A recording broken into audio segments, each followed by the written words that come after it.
Back students, this is दीपक ध्यानी। तो समय आ गया है एक्सरसाइज करने का। जब तक हम एक्सरसाइज नहीं करेंगे तो हमें प्रैक्टिस नहीं होगी।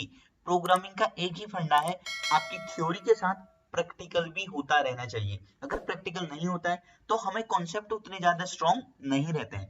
तो यहाँ पर जरूरी है हम प्रैक्टिस भी करें, क्योंकि पेपर में भी हमने लिखना है, कोडिंग लिखना है, इम्प्लीमेंट करना है सिस्टम में, प्रोजेक्ट बनाने हैं। तो इन सारी चीजों के लिए हैंड्स ऑन प्रैक्टिस होना बहुत ज्यादा जरूरी है। तो आज का जो हमारा प्रोग्राम है, swap 2 number using third variable. 2 number को एक्सचेंज करना है या इंटरचेंज करना है यूजिंग थर्ड वेरिएबल। ठीक है, तो कैसे होगा, क्या होगा, सारी कोडिंग मैं यहाँ पर पहले लिखता हूँ, देन आपको इंप्लीमेंट करके दिखाऊंगा। तो आपको जब भी आप प्रोग्राम बनाएंगे जावा में, आपको इंपोर्ट कराना होगा import Java dot util dot scanner.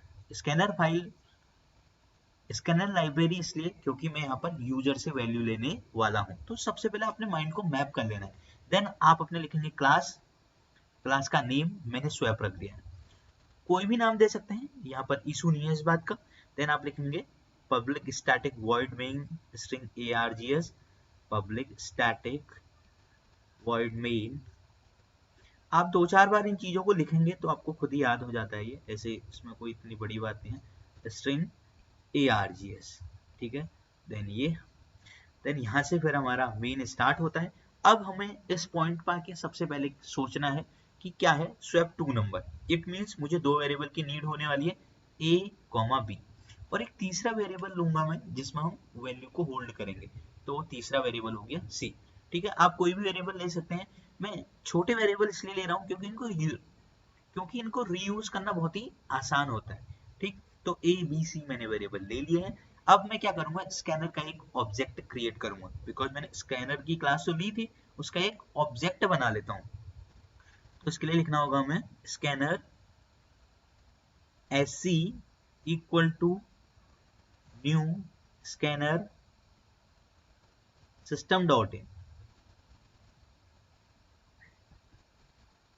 ठीक है, फिर हम लिखेंगे यहाँ पर system dot out dot println, system dot out dot println, मैंने लिख दिया है एंटर फर्स्ट नंबर।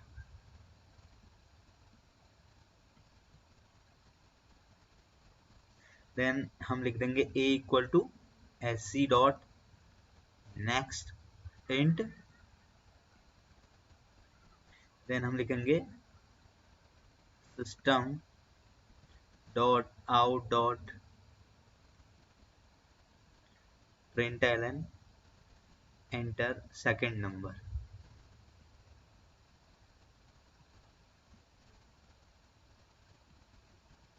ठीक है, और यहाँ पर हम लिख देंगे b equal to sc dot next int. Then अब देखिए a और b के पास वैल्यूज आ गई है। अब इंटरचेंज करना है, मतलब a की वैल्यू b को दे देनी है और b की वैल्यू a को दे देनी है। ठीक, तो यहाँ पर जो हमारे पास तीसरा वेरिएबल है, ठीक है, इसको यूज करके हम एक्सचेंज कर सकते हैं। कैसे? सबसे पहले मैं c वैल्यू लूंगा, c वेरिएबल लिया मैंने, तो मैंने क्या करा, a की वैल्यू किसको दे दी, मैंने c को दे दी। a की वैल्यू असाइन हो गई है c को। अभी आपका जो a वेरिएबल है ये खाली हो गया है, एम्प्टी हो गया है। अब मैं क्या करूंगा, b की जो वैल्यू थी वो मैं दे देता हूँ a को। ठीक है, ओके, अब b आपका वेरिएबल खाली हो गया है। अब जो a वाली वैल्यू थी वो किसके पास है, c के पास है। तो मैं जो c के पास वैल्यू थी वो किसको दे दी, मैंने b को दे दी। ठीक है, तो इससे आपका बेनिफिट क्या हुआ, देखो a वाली वैल्यू c के पास थी तो a खाली हो गया था यहाँ से। देन b की वैल्यू मैंने a को दे दी, सही हो गया, मतलब b वाली वैल्यू a को पहुंच गई है। और जो a वाली वैल्यू c के पास थी वो मैंने b को दे दी, तो मेरा एक्सचेंज हो गया है। और मैं यहाँ पर लिख दूंगा system dot out dot println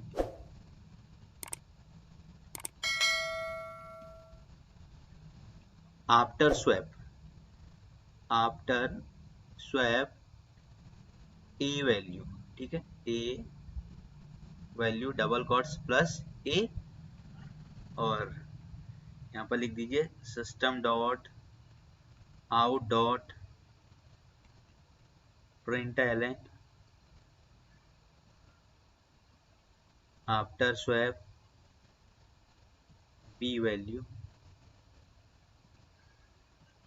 plus b, ठीक है। देन पब्लिक स्टैटिक का ब्रेसेस क्लोज, देन क्लास का ब्रेसेस क्लोज। तो गाइज आपने ऐसे ध्यान रखना है, कैसे मैं प्रोग्राम बना रहा हूँ आपने भी ऐसे ही प्रोग्राम क्रिएट करना है। तो आइए चलते हैं प्रैक्टिकल की तरफ। प्रैक्टिकल की स्क्रीन में मैं आ गया हूँ। जो मैं ये कोडिंग कर रहा हूँ ये मैं जावा का ऑनलाइन कंपाइलर यूज कर रहा हूँ, ठीक है। कोई डाउनलोड नहीं किया है मैंने बस गूगल में सर्च किया है जावा ऑनलाइन कंपाइलर, तो आप भी ये यूज कर सकते हैं। ऐसे करना जावा ऑनलाइन कंपाइलर, और ये वाला कंपाइलर यूज करना जावा ऑनलाइन कंपाइलर प्रोग्रामिंग वाला, ठीक है। तो ये बहुत अच्छा है, इसको आप यूज कर सकते हैं। आप इसको फोन में भी यूज कर सकते हैं, लैपटॉप कंप्यूटर कहीं भी यूज कर सकते हैं, एनी टाइम एनीवेयर। इंटरनेट होना चाहिए। तो मैं करता हूँ अपनी कोडिंग। तो मैं लिखता हूँ import java dot util dot scanner, ठीक है।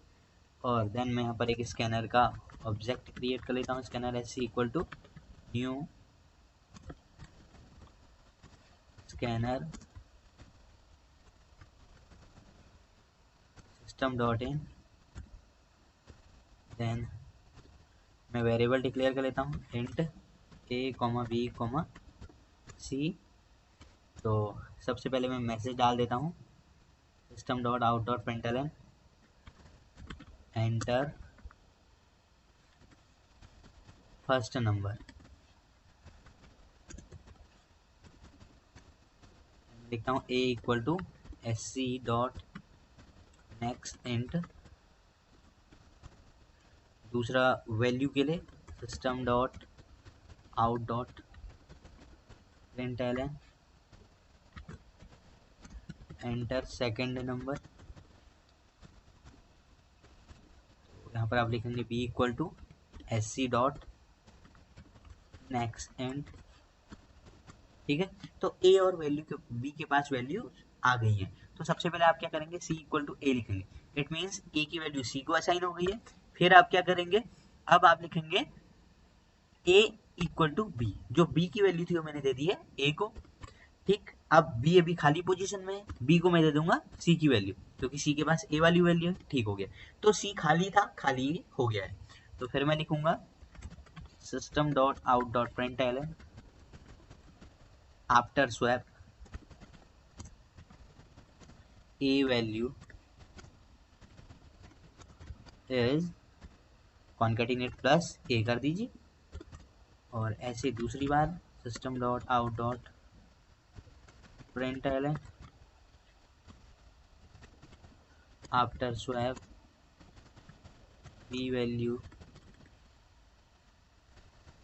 इज प्लस कर देते हैं और b लिख देते हैं, ठीक है। और रन करके देखते हैं। ये देखिए आपसे पूछ रहा है एंटर फर्स्ट नंबर, मैंने डाला 23, और एंटर सेकंड नंबर मैंने डाला 45। तो ये देखिए यहाँ पर मैसेज आ रहा है after swap a value is 45 और after swap b value is 23। a की वैल्यू क्या थी 23 थी, अब क्या हो गई आफ्टर स्वैप के पास a की वैल्यू 45 और b की वैल्यू थी 23, तो अब वो क्या हो गई, तो b की वैल्यू थी 45, अब क्या हो गई है 23, तो क्या हो गया एक्सचेंज हो गया है। तो ये था हमारा स्वैपिंग का प्रोग्राम।